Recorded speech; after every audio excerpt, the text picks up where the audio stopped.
Yo, what it is, YouTube? It's your boy Nitsa coming back with another bullseye of a tutorial here today on the channel. I wanted to talk about the hip hop legend himself, Illmatic, Nas. I think Nas is a legend. He's actually like one of the very first rappers that inspired me to, start rapping. And I wanted to go over a free UAD chain that I'm gonna be giving out today. That can give you some of that same type of throwback, New York throwback sound. So if you guys do have any more questions or comments down below, go ahead and drop it. I'm more than happy to get to it. So, Nas is a pretty interesting character because his very first album was a classic, Illmatic. And then sometimes you might see people, their first album is a classic, but they can't live up to the hype. So that's very interesting how, Nas was able to like overcome that too, with his situation, because his very first album was like literally like a pillar for hip hop. So it's very interesting how he was still able to have a great career without fading away, because sometimes people have that first album and it's a lot of pressure, or that first hot single, and they can't follow up. But Nas, he's pretty amazing with his chain. I mean, it looks like Nas likes to use something like a U87, and I think this is the vintage version. So, the U87 is pretty good. It's very flat in the mid range, and I'm noticing a pattern that a lot of rappers like 50 Cent, Jay-Z, and Nas all love to use something like 87, and I feel like that's important too in New York, because New York, you got to understand the environment of New York is very noisy, it's very loud, it's very crowded. So you always want something that can cut through, that can really truly grab the listener's attention. That's why I feel like a microphone like the U87 is really good, because it's very flat in the mid range, is very focused, and sometimes you need that. You need a focused sound that can help grab the listener's attention if you're in somewhere like New York. So that's what I feel like too. No matter where you come from, everybody has their own environmental like advantage when it comes to making music. For example, like with me, I'm from Florida, so I know how to get a bunch of different sounds, and I know how to do a bunch of different stuff with my voice, like how y'all see in my tutorial. So that's like my advantage. But somebody from New York, they have an advantage over me because they know what it's like to mix something that's going to cut through, because that's literally where they grew up from. Somebody who lives in an open plain, like a countryside, they obviously going to have an advantage over everybody because they know how to make their mixes sound open, because literally that's where they grew up at. So that's very important to understand, that everybody has a way that their ears work. You know what I mean? So the next thing after that for Nas, I would be using something like a Neve a preamp as well. We're gonna look at that as well with the Nas vocal chain, and I'm also gonna be using something like a DBX 160. And a very interesting thing too, I heard that another person like Tupac, somebody in my comments down below, shout out to y'all, they educated me. Even Tupac, in his vocal chain, they like to use a DBX 160 because it gives a little bit of snappiness. I think that's very important too, because back in the day, they were recording on tape, so tape has a thing where it likes to soften up the transients, but rap, is a genre where it's known like you want the transients to come through, you want everything to sound hard. So it makes sense why something like that would be a pretty good counter move, using something like a DBX 160, because the tape, it does have a way that it smooths the high end, it kind of softens the music, and slowly as the tape is working, hours on hours,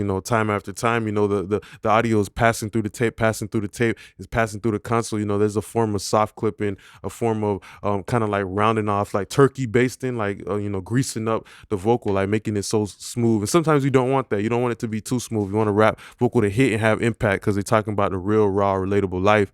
So this is also another machine as well. This is how they used to punch in and stuff like that. So it's very interesting. We're blessed to be living in a time with computers, because we could just punch in and out real fast. But back in the day, they had to be playing around on that little thing right there. So yeah, let's look at the chain that we have right here. So I would be using something like the Neve 1084. I like the Neve 1084 over the 73 because I'm also punching in the EQ circuit right here, so I'm getting some of the saturation from the EQ. So it's also important to also know the components inside of it. So that's the difference between the 84 and the 73. It's still the same great preamp, but it's just the EQ circuitry is different, and then you have the high Q as well. And the original Neve is only 3 bands, but this one is 4 bands, and the original Neve only has the high pass, where this has the high pass and the low pass. So that's pretty good to know. And then after that, we have the Neumann 87, the vintage version. And I'm actually talking out of that microphone as well, and you just hear that it has like a very direct sound.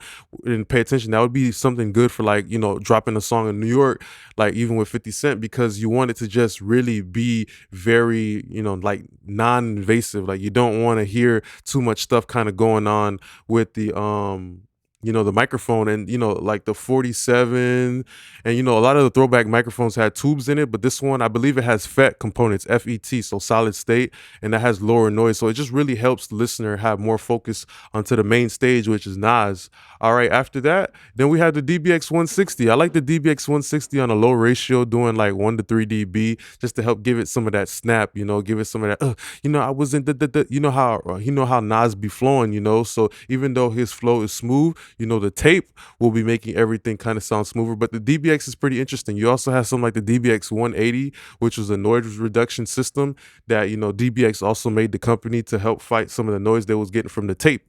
And then after that, you have the oxide tape, so I would be using the oxide tape as well here. The oxide tape is pretty interesting because I like to use the turn off the noise, like the noise reduction and everything. 15 IPS is the flattest one. That's the one I would definitely go with the vocals, and that's really just going to help Nas get his signature sound, his signature swag. All right, then the last few things I would use is I would use a DBX, not a DBX, but a Lexicon 480L.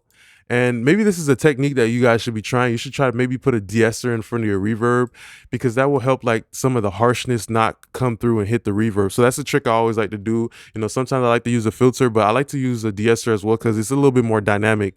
Like maybe you still do want the reverb to have a little bit of air, a little bit of room tone, but rather than just to use like a low pass filter, use a de-esser and it will be a little bit more dynamic. So you'll have a pretty interesting type of situation with Nas's vocal where, it's very smooth, but still you still have some of that high end coming from the reverb. So that's what I always try to talk about. Sometimes you can use a reverb or a bright delay to get your brightness, and not necessarily just boosting EQ or, all of that. It's different ways to get to the same end goal. And that's what I always want you guys to understand with making music. There's no one way to do it. It's multiple ways to get that sound.